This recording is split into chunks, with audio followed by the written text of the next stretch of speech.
Assalamualaikum. Saya Bahrudin Bekri, editor pengurusan bagi dua novel Hamka ni, iaitu Tenggelamnya Kapal Wonder Big dan juga Di Bawah Lindungan Kaabah.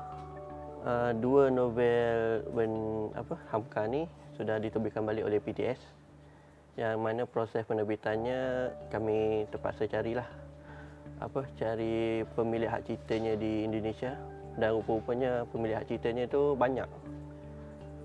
Dia pasal sebelum tu dia dijual kepada banyak penerbit, dan akhirnya kami pilih penerbit Gema Insani, dan Gema Insani berikan kami hak ciptanya. Tapi di sana di Indonesia tu masih lagi banyak penerbit-penerbit yang memegang hak ciptanya, yang acak kacau bilau lah.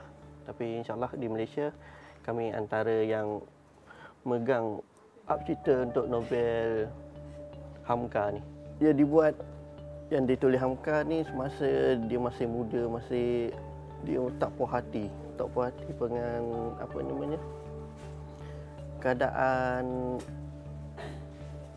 keadaan sosial waktu itu. Ini Hamka ni boleh dikira sebagai kaum muda yang menentang adat-adat yang mengkebelakangkan agama. Bagi Hamka, agama itu yang perlu di atas, dan adat tu pula adalah yang mengikut agama tu, bukan agama yang perlu mengikut adat tu.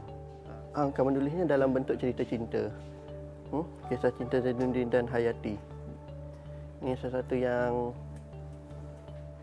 satu cinta yang sangat klasik. Konflik yang sangat klasik itu konflik antara dua darjat, dan pada akhirnya Hamka tidak memenangkan cinta tu. Hamka tidak memenangkan cinta, tapi dia memenangkan kritik dia ni. Hamka memenangkan agama. Itulah di antara yang saya suka dalam buku ni, pasal dalam masa kita membaca dengan penuh hiba, dalam masa sama kita dapat kesedaran bahawa kita menang di suatu tempat yang bernama agama. Novel Di Bawah Lindungan Kaabah ni, dia nipis sikit daripada novel Tenggelamnya Kapal Wonder Big, tapi rasanya tidak kurang sedikit pun. Rasa kritik Hamka tu kurang, dan tidak sedikit pun rasa hiba tu kurang.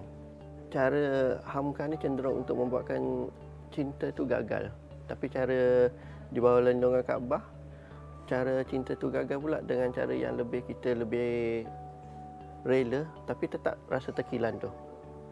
Namun kritiknya tetap sama. Kritik kepada adat yang mengongkong kemajuan, adat yang mengongkong agama. Itulah sedikit berkenaan dua novel Hamka, Tenggelamnya Kapal Wonder Big dan Di Bawah Lindungan Kaabah.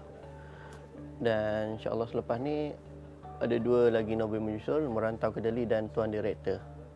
Dan novel-novel ini boleh dibeli online di bookcafe.com.my ataupun di kedai-kedai buku yang berdekatan anda lah, insya-Allah. Terima kasih.